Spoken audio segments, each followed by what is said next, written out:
Bonjour à tous. Donc, le projet Capital que je vais vous présenter vise le refroidissement de composants électroniques embarqués dans le domaine des transports ou des télécommunications. Donc, le contrôle thermique des composants représente un enjeu crucial. Il faut en effet assurer une bonne fiabilité de ces composants et savoir allonger leur durée de vie. Donc, pour cela, il faut être capable d'éliminer les points chauds. Il faut savoir dissiper les très fortes densités de flux évacuées par ces composants.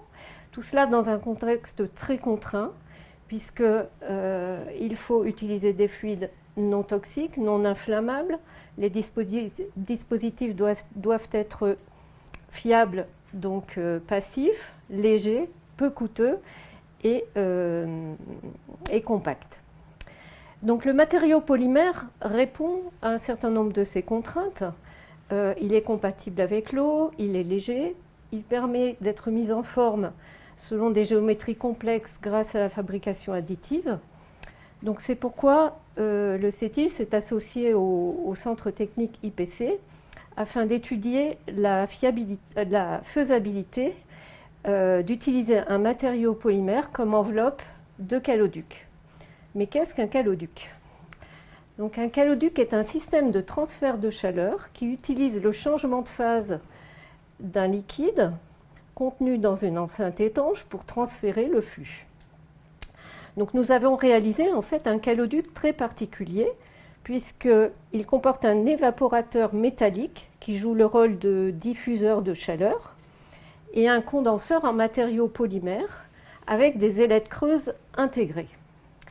Donc la faible conductivité thermique du polymère est compensée justement par cette conception intégrée du dispositif où le diffuseur et le dissipateur sont réunis en un seul et même boîtier.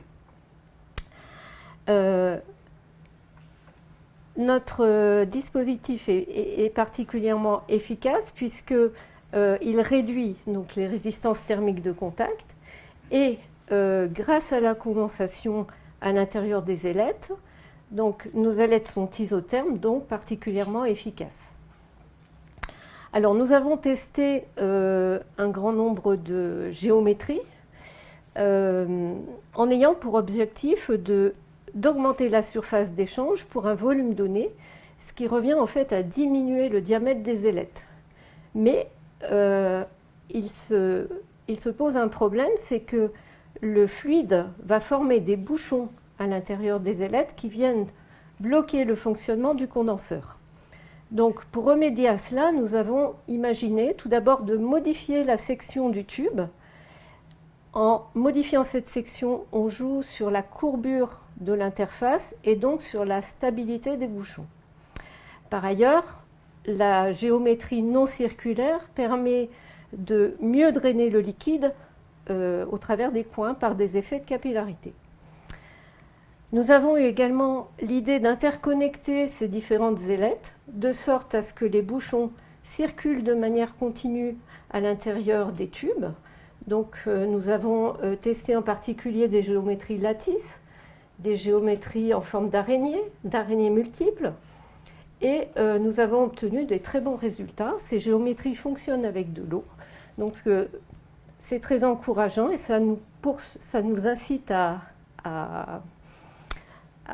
poursuivre cette étude en essayant d'optimiser ces géométries, en étudiant le couplage entre l'évaporateur et le condenseur, et en essayant aussi d'optimiser l'ensemble.